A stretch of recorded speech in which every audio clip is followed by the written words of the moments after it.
வணக்கம். இன்னைக்கு நம்ம இந்த ஒரு வீடியோல எதை பற்றி பார்க்க போறோம் அப்படின்னு பாத்தீங்கன்னா, தமிழக அரசு போக்குவரத்து கழகங்கள்ல வந்திருக்க முக்கியமான தகவல்களை பற்றி இந்த ஒரு வீடியோல நம்ம பார்க்கலாம்.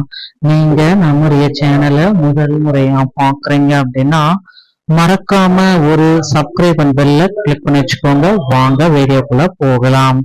தமிழக அரசு போக்குவரத்து கழகங்கள்ல காலி பணியிடங்கள் எப்பொழுது நிரப்பப்படும்?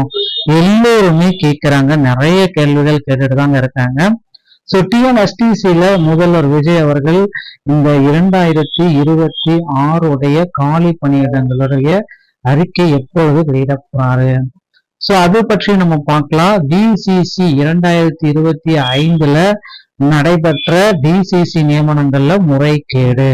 சோ டிசிசி உடைய வாய்ப்பு மீண்டும் கொடுப்பாங்களா? டிசிசி உடைய 2025 செய்முறை தேர்வு, இந்த பிராக்டிக்கல் எக்ஸாம் மீண்டும் நடத்தப்படுமா? அதை பற்றி நம்ம பார்க்கலாம். போக்குவரத்து கழகத்துல வெற்றி பயணம், முதல்வர் விஜய் அவர்கள் மகளிருடைய வெற்றி பயணம் திட்டத்தை எப்பொழுது துவக்க இருக்காரு? டிஎன்எஸ்டிசி உடைய அறிவிப்புகள் எப்பொழுது வரும்? இதை பற்றி தான் இந்த வீடியோல பார்க்கலாம். ஸோ டிரைவிங் லைசன்ஸ் மற்றும் கண்டக்டர் லைசன்ஸ் இதை நீங்க வாங்கணும் அப்படின்னா என்னென்ன விதிமுறைகள் உங்களுக்கு கிடைக்கும்?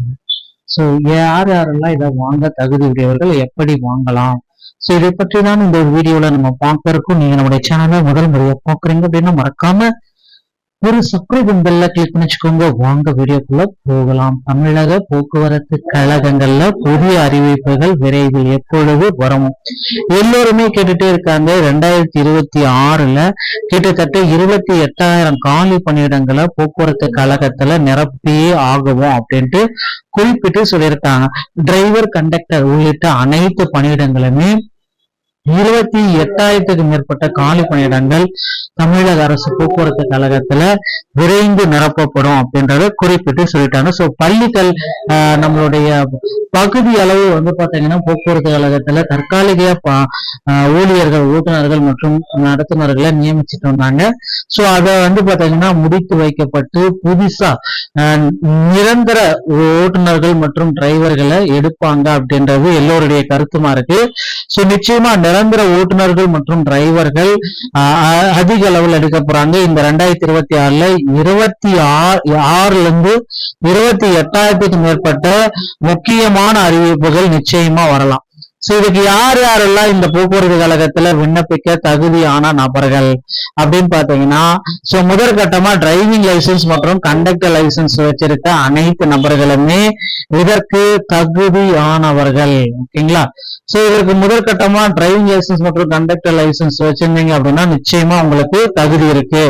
சோ இல்ல இது நீங்க எங்க போய் வாங்கணும் அப்படின்னா, டிரைவிங் லைசன்ஸ் மற்றும் கண்டக்டர் லைசன்ஸ் இல்லை அப்படின்னா அருகாமையில் இருக்கிற ஆர்டிஓ அலுவலகத்தை அணுகி டிரைவிங் லைசன்ஸ் மற்றும் கண்டக்டர் லைசன்ஸை பெற்று தயார் நிலையில வச்சுக்கோங்க. சோ இது எல்லாமே பாத்தீங்கன்னா உங்களுக்கு ரொம்ப முக்கியம். கண்டக்டர் லைசன்ஸ் வாங்குவது ரொம்ப கடினம். சோ அதுக்கு மட்டும் பாத்தீங்கன்னா தமிழ்நாடு திறன் மேம்பாட்டு கழகத்தை அணுகி கண்டக்டர் லைசன்ஸ் வாங்கிக்கோங்க. சோ இது இருந்தாலே போதும், நீங்க விண்ணப்பிக்கலாம். டிசிசில 2025ல இந்த பெண்டிங், சோ இந்த பிராக்டிக்கல் எக்ஸாம் பாத்தீங்கன்னா மீண்டும் நடத்தணும். ஏன்னா முறைகேடு நடந்திருக்கிறதுனால பிராக்டிக்கல் எக்ஸாமை மீண்டும் நடத்துவதற்கு நிறைய வாய்ப்புகள் இருக்கு. சோ கண்டிப்பா இதற்குண்டான அறிவிப்பை முதல்வர் விஜய் அவர்கள் வெளியிடுவார் அப்படிங்கிறது எதிர்பார்க்கலாம். சோ வெற்றி பயணம் திட்டத்தை முதல்வர் விஜய் அவர்கள் இன்னும் ஒரு சில தினங்கள், அதாவது ஜூன் 18ல இருந்து 28க்குள்ளார துவக்கி வைப்பாரு அப்படின்றது எதிர்பார்க்கலாங்க. தமிழக அரசு போக்குவரத்து கழகத்துறை சம்பந்தப்பட்ட செய்திகள் அனைத்தையும் நீங்க உடனுக்குடன் பெற நீங்க நம்முடைய சேனலை சப்ஸ்கிரைப் பெல்ல கிளிக் பண்ணிச்சுக்கோங்க. நன்றி, வணக்கம்.